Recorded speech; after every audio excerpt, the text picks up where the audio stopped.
Recording in progress. আসসালামু আলাইকুম অলিসার live ক্লাসে সবাইকে স্বাগত। আজ আমরা ওয়ার্কিং ক্যাপিটাল ম্যানেজমেন্ট অধ্যায়ের দ্বিতীয় ক্লাস করব।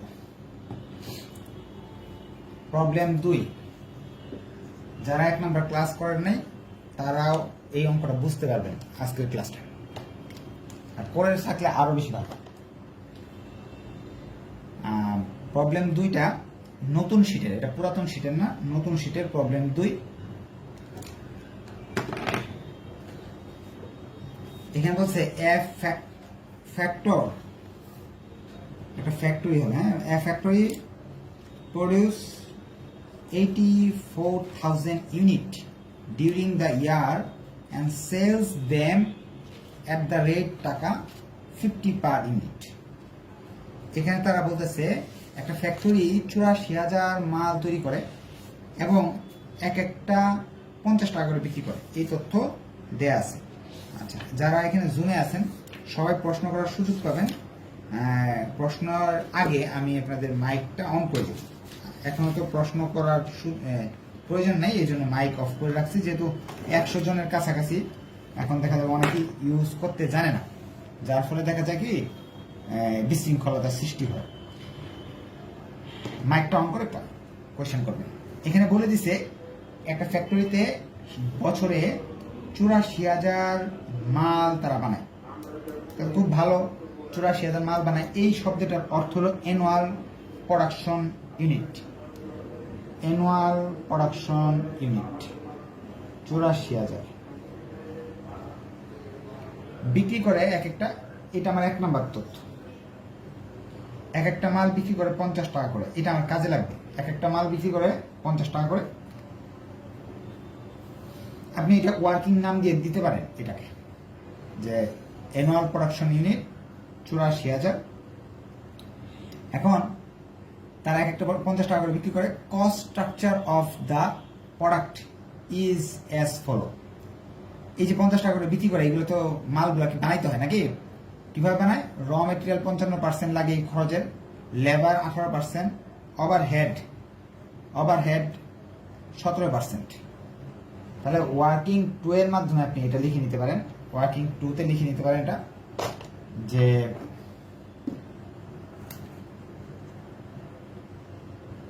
র মেটেরিয়াল 50 টাকার 55% খরচ হয়। 50 টাকার 55% আসবে হলো 27 টাকা 50 পয়সা। তারপরে হইতেছে লেবার 50 টাকার 18% খরচ হয়, তো সেই হিসাবে আসে 9 টাকা। ওভারহেড 50 টাকার 17% খরচ হয়, সেই হিসাবে আপনার আসতেছে 8 টাকা 50 পয়সা। টোটাল কস্ট আসলো 45 টাকা। 10% প্রফিট করে, সেটা আমার কোনো কাজের না, বাদ দিলাম এটা। প্রশ্নটা আমি লিখে ফেলতেছি সাইড দিয়ে। এরপর প্রশ্নে আর কি বলতেছে আমরা একটু পড়ে দেখতেছি। প্রশ্নে বলতেছে a following additional information is available. নিচে আরো কিছু তথ্য দেওয়া আছে। 1 নম্বর বিতে দেওয়া আছে র material equivalent to 12 months supply is stored in godown. 12 month হবে না, এটা একটু প্রিন্টিংটা একটু মিস্টেক আছে, এটা একটু ঠিক করে নেন। হ্যাঁ, র মেটেরিয়াল 1.5 মান্থ হবে, 12 মানে ভুল আছে। র মেটেরিয়াল 1.5 মান্থ, 12 হবে না, 1.5 হবে। এরকম লেখা আছে 1.5 মান্থ, এভাবে লেখার কথা। 1টা আর কি হারাই গেছে, এটা প্রিন্টিং মিস্টেক, এটা ঠিক করে নেন আপনারা। হ্যাঁ, আমি পরবর্তীতে এখানে দাগ দিয়ে রাখলাম, পরবর্তীতে আমি ঠিক করে দিব। তাহলে র মেটেরিয়াল কি লেখা আছে? 1.5 মান্থ। এরপরে আরো কিছু তথ্য দেওয়া আছে, এটা বিতে দেওয়া আছে, সিতে একটা তথ্য দেওয়া আছে। সিতে বলতেছে the production process lake 15 days। Process, এটা প্রসেসকে WIP লেখা সংক্ষেপে। প্রসেসে বলতেছে 15 দিন, প্রশ্নে 15 দিন লেখা, আমি এইগুলাই লিখতেছি। 4 নম্বর তথ্যটা দেওয়া আছে DEFGHI, যতগুলো আছে সবগুলো লিখবি। প্রশ্ন আমি লিখে ফেলবো এখানে, প্রশ্নটা আর পড়বো না। অন্য টিচার কাছে পড়লে এইটাই সবচেয়ে বড় ভুল এই অঙ্কের ক্ষেত্রে, প্রশ্ন বারবার পড়া। প্রশ্ন বারবার পড়লেই আপনি হারিয়ে যাবেন, অঙ্ক মিলাতে পারবেন না। আজকের ক্লাসটা যারা করবেন এই চ্যাপ্টার নিয়ে আর কোনো টেনশন থাকবে না। গত ক্লাসে একটু হজবরল লাগছিল প্রথম ক্লাস দেখে, আজকেরটা যদি করেন ইনশাল্লাহ ভালো করতে পারবেন। ডি নাম্বার বলতেছে ফিনিশ গুডস। আমি কিন্তু এখনো বুঝাচ্ছি না অঙ্ক, আমরা শুধু প্রশ্নটা উঠাইতেছি। Finish goods equals to 1 month production are carried in stock। Finish goods 1 মাস, ফিনিশ গুডস 1 মাস। ই নাম্বারে বলতেছে ডেপ্টর্স মানে দেনাদার, debtors get 1 month credit. Debtor আমি ডিআর দিয়ে লিখতেছি, এটা ডেপ্টর্স হবে। হ্যাঁ, ডেপ্টর্স কি দেনাদার 1 মাস। Creditors allow 2 month credit, creditors 2 month। এখনো অঙ্ক করতে যাইনি আমরা খালি প্রশ্নটা উঠাইতেছি কি লেখা আছে। আপনিও খাতার মধ্যে এই প্রশ্নটা উঠাবেন পরীক্ষা হলে। তারপরে টাইম লেগ ইন পেমেন্ট লিখছে, time lag in payment of wages and overhead 1 month। Wages 1 month, overhead 1 month। জিতে দুইটা কথা আছে, ওয়েজেস আছে আর ওভারহেড আছে। এরপরে বলতেছে cash and bank balance to be maintain at 15% net working capital. Cash 15%, নতুন কথা, কাজে আসবে। 25% purchase are for cash। 25% purchase cash. প্রশ্ন উঠে ফেলছি, আর প্রশ্নের দিকে যাব না। আমাদের বলছে লাস্টে draw A forecast of working capital requirement of the factory. এই ফ্যাক্টরির একটা ওয়ার্কিং ক্যাপিটাল রিকোয়ারমেন্ট করে দেখো, আর কিছু লাগবে না। সো আমি প্রশ্ন কেটে দিচ্ছি, আপনাদের তো এখনো প্রশ্ন থাকবে না, আমি তো অঙ্ক শুরুই করিনি, আমি প্রশ্নটা লিখছি। প্রশ্ন কি দেওয়া ছিল, 1 বছরে 84,000 মাল বানায় তারা, একটা মালের দাম 50 টাকা করে পড়ে, খরচগুলো এই 50 টাকার 55%, 18%, 17% দেওয়া আছে, এটা গুণ করে বের করে নিছি। এরপরে আর এই কথাগুলো লেখা ছিল, এগুলো কি জানি লেখা ছিল জানি না, এগুলো আমরা প্রশ্ন উঠাই ফেলছি। এখন আমাদের অঙ্ক করতে বলছে যে একটা working capital management, working capital requirement বের করে দেখাও। তাহলে আমরা ঘর করে ফেলবো, যেহেতু করতে বলছে আমাদের ঘর করতে হবে 3টা।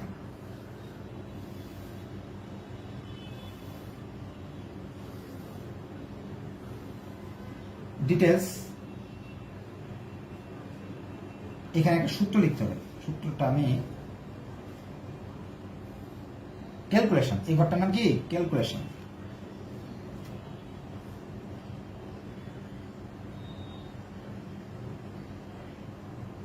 ক্যালকুলেশন এখানে সূত্র লিখতে হবে। সূত্রটা উপরে হলো APU,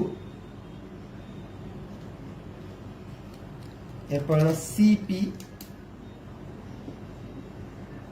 PUC সূত্র। নিচে আপনি 3টা সংখ্যার মাঝে একটা লিখবেন, 360 লিখবেন, নাহলে 52 লিখবেন, নাহলে 12 লিখবেন।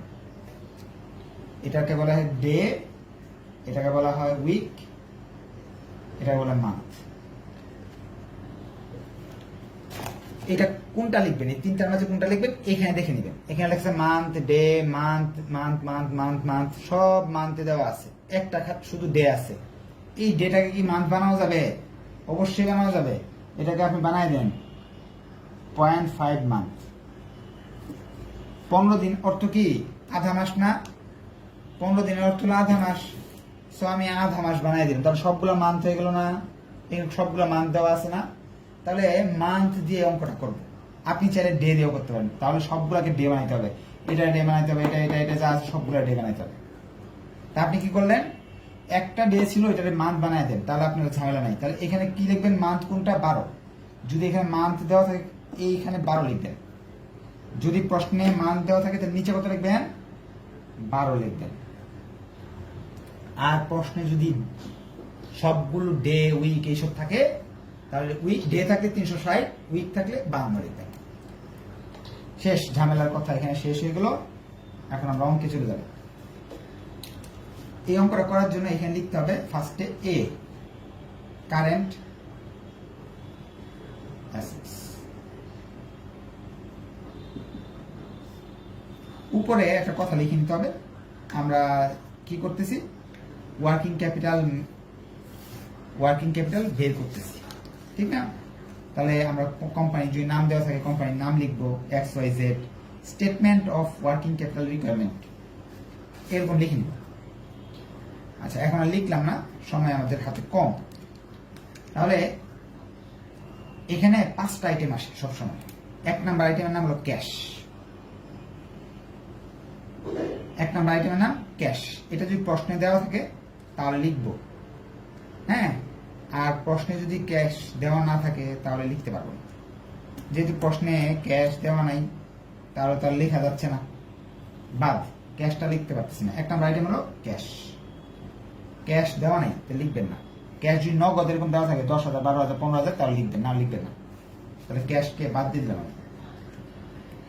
এরপর আপনি 2 নাম্বার আইটেমের নাম হলো র মেটেরিয়াল। র মেটেরিয়াল লিখে এখানে দাগ দিবেন। দাগ দিয়ে এপিইউ দেওয়া আছে এখানে কত?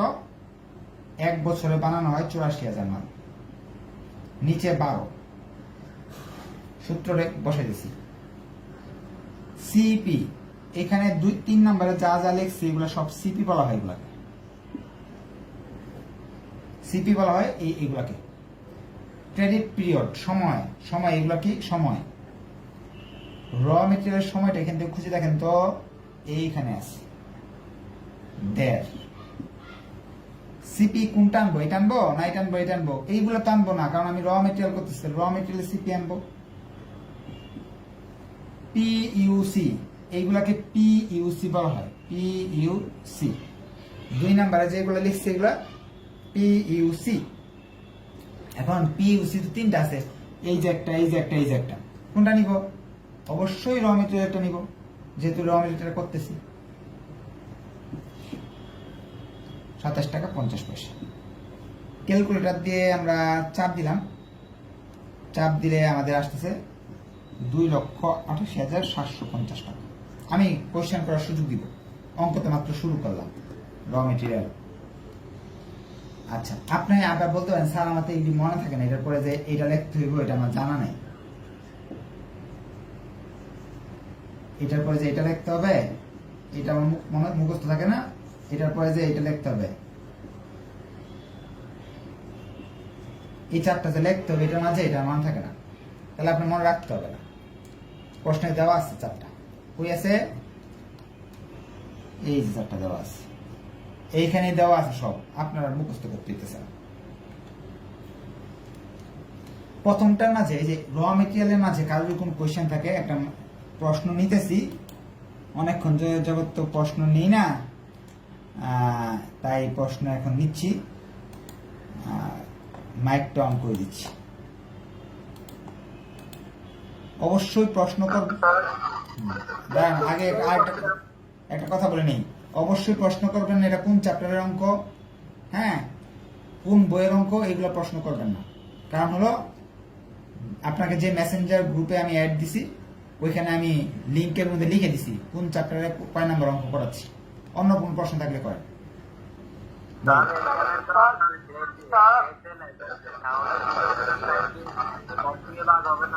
হ্যাঁ, আপনি তো নেট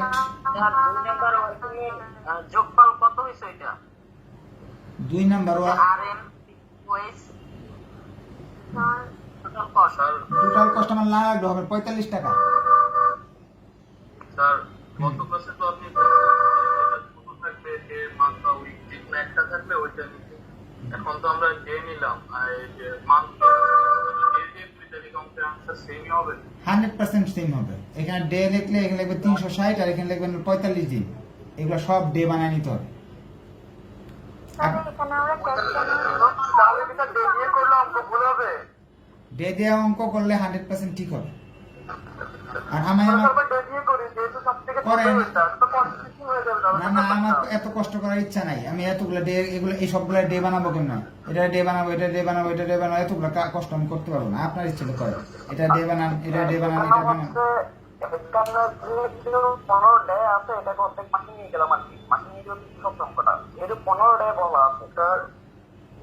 যদি 7 দিন 8 দিন 9 দিন থাকতো তাহলে স্যার ডেতে করতে হইতো অবশ্যই। অবশ্যই ঠিক এবার ধরতে পারছে, ঠিক আছে। অবশ্যই তখন ডেতে করতে হতো। আচ্ছা এখন আমি আচ্ছা এটা একটু ক্লিয়ার করে দিই। হ্যাঁ, আপনি সহজ পথে যাবেন। যদি ডেতে অঙ্ক করতে হয় সবগুলো ডে বানাইতে হবে। কয়টা ডে বানাইতে হবে? 1 2 3 4 5 6টা। 6 বার গুণ করার দরকার আছে আপনার? দরকার নাই।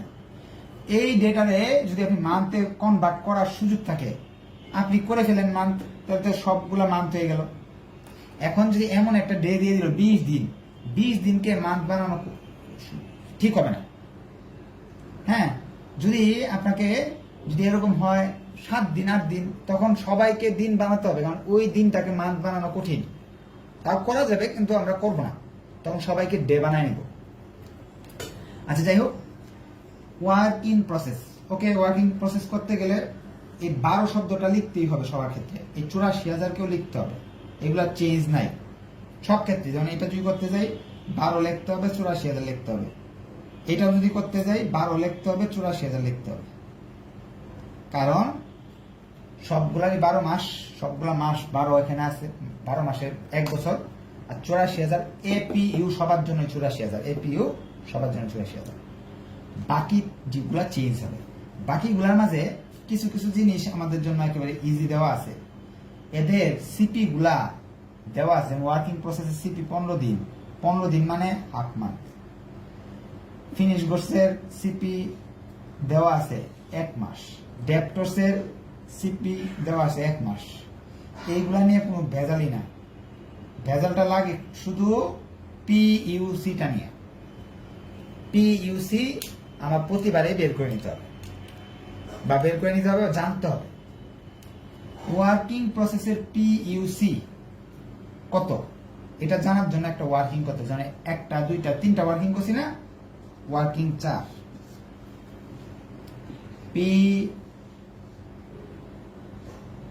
পিইউসি ফর WIP, এটা বের করার সূত্র আছে। সূত্র এই 3টা লিখতে হবে, 3টা লিখতে হবে। RM লেবার ওভারহেড, টাকা কত কত লেখা আছে, 27.5, 9, 8.5। এইগুলোর সঙ্গে সূত্র হলো এটার সাথে 100%, এটা হলো 50%, এটা হলো 50%। এগুলা বের করে ফেলতে হবে যা আসে। এটা 27.5, এটার আসবে 4.5, এটার আসবে 4.25। একদিন সময় হলে আমাকে মনে করাই দিবেন। এখন তো সময় নাই যে এটা কেন এরকম হলো, এটা না জেনে তো আমি অঙ্কটা করতে পারি, এই জন্য জানাচ্ছি না কেন এগুলো 50% হয়। এটা ব্যাখ্যা আমি দিব আজকে, যেহেতু প্রথম ক্লাস আমাদের অঙ্কটা বুঝাইতে হবে, দ্বিতীয় ক্লাস, তাই আমি এটা ব্যাখ্যা গেলাম না। আপনি সূত্র হিসেবে মনে রাখবেন, WIP পিইউসি করতে হলে এইগুলাকে আনতে হবে, আনার পরে এইগুলার 50% আর এটার 100% দিতে হবে। 36 টাকা 25 পয়সা, 36 টাকা 25 পয়সা লিখে ফেললাম আমরা। এখন ক্যালকুলেটর নিয়ে চাপ দিলাম, আসতেছে হলো 1,26,875। কিভাবে করলাম? এটা গুণ করছি, আর আপনার ভাগ দিছি হলো বাদ দিয়ে, তাহলে এটা আসতেছে। এখন ফিনিশ গুডসের এটা বসায় দিলে আমার হয়ে যাচ্ছে। ফিনিশ গুডসের হলো এই টাকাটাকে বলে হলো ফিনিশ গুডসের পিইউসি, টোটাল কস্টটাকে পিইউসি বলা হয়। লিখে রাখেন ফিনিশ গুডস সমান সমান ফিনিশ গুডসের পিইউসি সমান সমান টোটাল কস্ট। তাই 45 লিখে ফেললাম। আবার একটু মনে রাখবেন যে ফিনিশ গুডসের টাকাটা এখানে অনেক সময় এটা ক্যালকুলেশন থাকতে পারে, আমরা এটা আগামী ক্লাসে করব। তা এখন আপাতত টোটাল কস্ট যেটা আছে সেটা হলো ফিনিশ গুডসের টাকা। গুণ করলাম 3,15,000 আসে।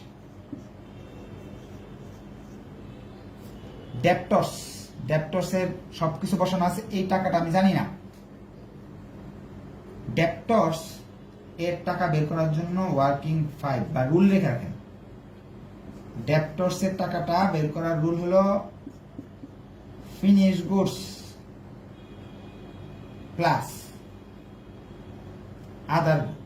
আদার কস্ট। এইভাবে লিখবেন টোটাল কস্ট অবলিক সেলস। এটা আপনি এই সংখ্যা ধরেও করতে পারবেন, এই সংখ্যা দিয়েও করতে পারবেন। মান চেঞ্জ হয়ে যাবে, অঙ্কের মান পরিবর্তন হয়ে যেতে পারে, তারপর দুইটাই সঠিক। 45 টাকা দিয়ে করলেও 100% ঠিক। সেলসের টাকা 50 টাকা না, 50 দিয়ে করলেও 100% ঠিক। তাহলে ডেপ্টর্সের টাকা আমি কি করব? ফিনিশ গুডসের টাকাটাই বসাই দিব। লিখে রাখেন, সহজে লিখে রাখেন। ফিনিশ গুডসের টাকা আর ডেপ্টর্সের টাকা সেম হবে। কিছু ক্ষেত্রে চেঞ্জ হয়, সেটা আমি ক্লাসে বলে দিব, আজকের ক্লাসে না। তো এখন লিখে রাখেন ফিনিশ গুডস আর ডেপ্টর্সের টাকা সেম, পিইউসি সেম হবে। এখন ক্যালকুলেটর চাপলে মান আসতেছে 3,15,000 টাকা।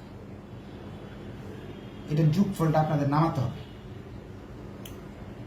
Total assets, total current assets.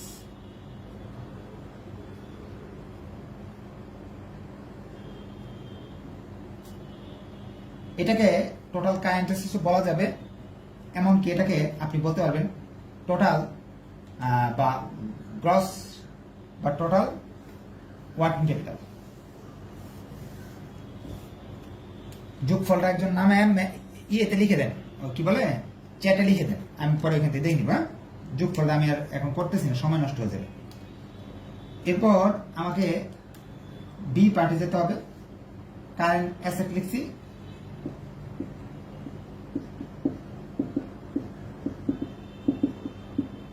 আমি অপেক্ষায় আছি, একজন চ্যাটে লিখে দেন যে যোগফলটা কত আসছে টোটাল কারেন্ট অ্যাসেট।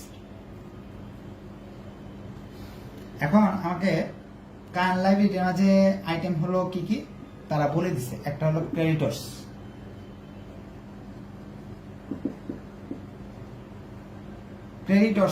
বলা আছে, লিখছে 10,45,625। থ্যাংক ইউ, যে দিছেন অসংখ্য ধন্যবাদ। 10,45,625।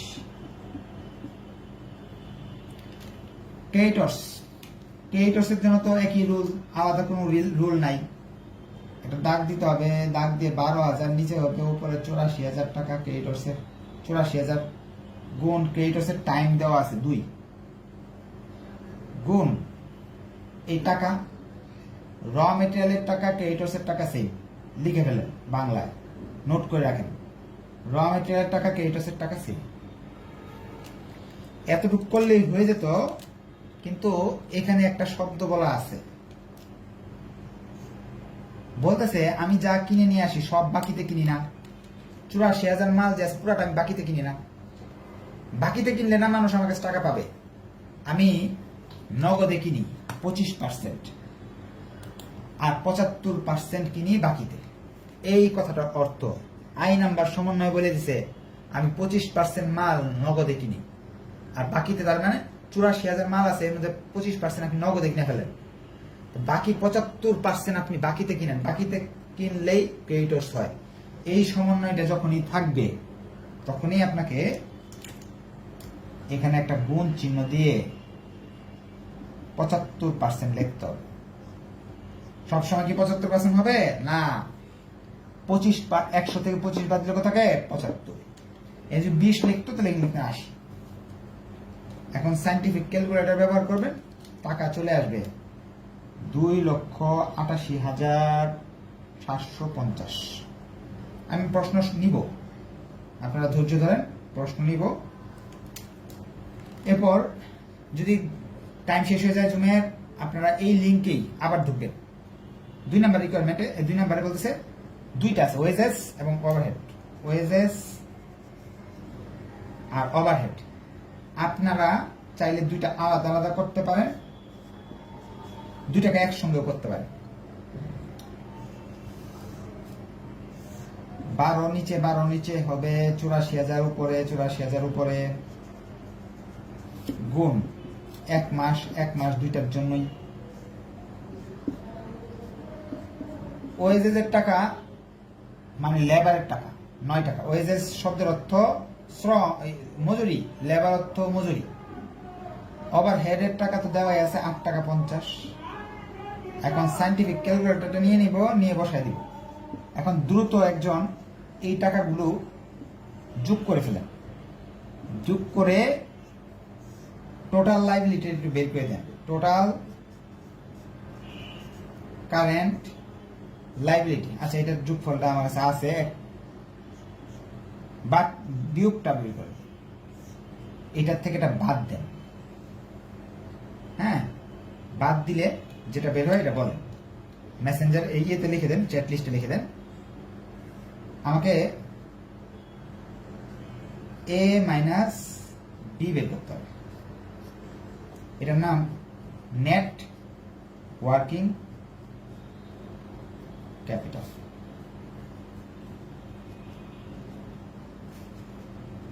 বিয়োগ করে কত আসে এটা এখানে লিখেন, আগে বলেন, বললে আমি লিখে নিব 6,34,375। যেটা আসলো এটা লিখে ফেলছি 6,34,000 হারাই গেল, আরেকজন লিখে 375। এই যে এখানে ক্যাশের কথা বলা আছে না, এই ক্যাশটা যদি থাকে এভাবে 5 টাকারে, তখন সবার নিচে আসবে, আর 5 টাকা না থাকলে সবার উপরে আসবে। এখন এই ক্যাশটা কিভাবে বের করবেন, এখানে লিখবেন ক্যাশ। ক্যাশ বের করার সূত্র, এই টাকাটা উপরে লিখবেন 6,34,375 গুণ কত বলছে 15, নিচে লিখবেন 100, নিচে কি লিখবেন 100 মাইনাস 15, এটা সূত্র সব সময়। এখন যেটা আসে সেটাকে লিখে দিবেন, আসবে 1,1,1,9,4,9, দাগ দিয়ে টোটাল বের করে দিবেন। টোটাল আসবে 7,4,6,3,2,4। এটার নাম হলো নেট ওয়ার্কিং ক্যাপিটাল রিকোয়ারমেন্ট। প্রশ্নে যেটা চাইছিল না, প্রশ্নে চাইছিল কি একটু পরে দেখেন, ওয়ার্কিং ক্যাপিটাল রিকোয়ারমেন্ট, এটার নাম হলো ওয়ার্কিং ক্যাপিটাল রিকোয়ারমেন্ট। এখন প্রশ্ন নিব, টেনশনের কোনো কারণ নাই, প্রশ্ন নিব এখন। এটার নাম হলো working capital requirement, working capital requirement.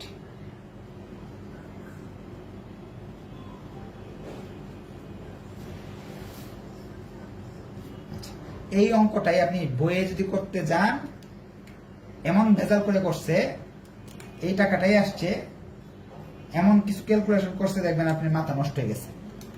কখনো মাথা নষ্ট করবেন না, ঠান্ডা মাথায় করবেন। এখন প্রশ্ন নিচ্ছি, আমার অঙ্ক শেষ, সবার কাছ থেকে এখন প্রশ্ন নিব। যার যার যেই প্রশ্ন আছে প্রশ্নগুলো এখন করেন। ক্যাশটা বুঝিলে স্যার এখানে ওভারহেডটা কোত্থেকে আসছে কারেন্ট লায়াবিলিটিসে? আচ্ছা, বলতেছি স্যার ওভারহেড প্রশ্নে বলা আছে, জি নাম্বার প্রশ্নে বলতেছে দুইটা কথা, wages and overhead 1 month 1 month.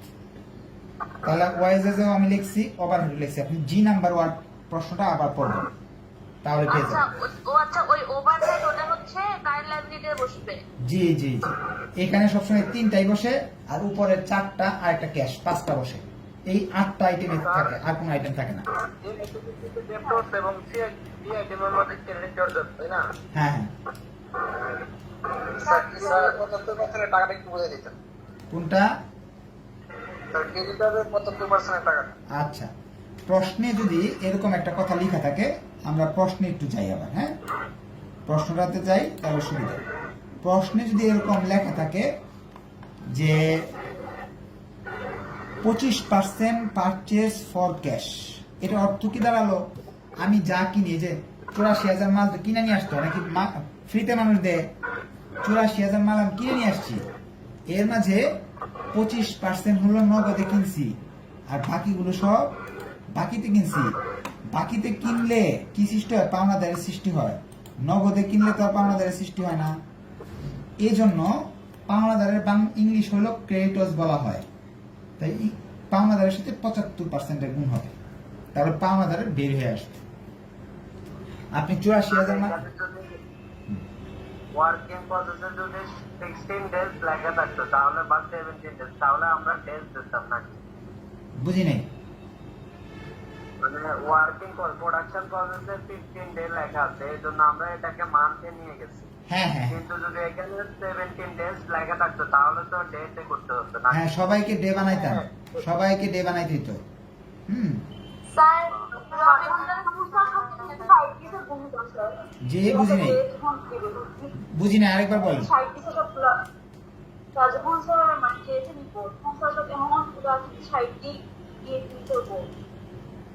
আরেকবার বলেন।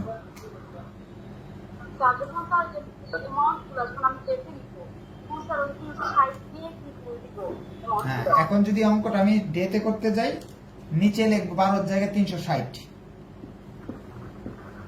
আর এখানে যেগুলো মান্থ লিখছি না, এগুলো 30 দিয়ে গুণ করবেন সবগুলো। এটা 30, এটা 30, এটা 30, এটা 30, 30 দিয়ে গুণ করে নেবেন। অর্থাৎ এখানে হবে 45 দিন, এখানে 15 দিন, এখানে হবে 30, 30, 60, 30, 30 হয়ে যাবে। আচ্ছা, এখানে লাস্টে ক্যাশ বের করছে যে স্যার, ওখানে 15 সাথে গুণ কেন করছে? ওটা কি সূত্র? সূত্র যেমন বলছে 15% ক্যাশ। আচ্ছা, এটা আমি ডিটেলস এখন সময় যেহেতু আছে, এটাই সবার শেষ প্রশ্ন। 15% ক্যাশের বিষয়টা আমি এটা এখন ব্যাখ্যায় যাবো, যেহেতু আমার কাছে 1.5 মিনিট সময় আছে, এর মাঝে আমি বলতেছি। তারা বলছে আপনার যে টাকা দরকার পড়বে সেই টাকার 15% নিবেন। এটা তো আপনার দরকার পড়বে না, ক্যাশ সহ না 15% দরকার পড়বে। ধরেন আপনার একটা জিনিস বানাতে 100 টাকা লাগতেছে, ধরেন 80 টাকা লাগতেছে। একটা জিনিস বানাতে আপনার টোটাল 80 টাকা লাগতেছে, 80 টাকা লাগতেছে বা 85 টাকা। এটার সাথে নগদ কিছু টাকা রাখতে হবে। কয় টাকা রাখতে হবে? মোট টাকার 15%। এই মোট টাকার 15%। মোট টাকা তো আমার জানা নাই, তখন আমি কি করব? মোট টাকা যেহেতু আমার জানা নাই, তখন এই সূত্র ব্যবহার করব। এই 85-কে 15 দিয়ে গুণ করব, নিচে 100 মাইনাস 15 লিখব, তাহলে এখানে মানটা চলে আসবে। অর্থাৎ আমাদের জানা নাই। এখন যাদের বেসিক দরকার, বেসিকটা বলে দিলাম। আর যাদের বেসিক দরকার নেই, সব ক্ষেত্রেই যত পার্সেন্ট, 20 বলে এখানে 20, এখানে 20, 30 বলে এখানে 30, এখানে 30, যত পার্সেন্ট বলা থাকবে এখানে গুণ করবেন, নিচে 100 থেকে ওই পার্সেন্টটা বাদ দিবেন। এটাই হলো রুল। এই ক্লাসের ভিডিও সেট থাকবে।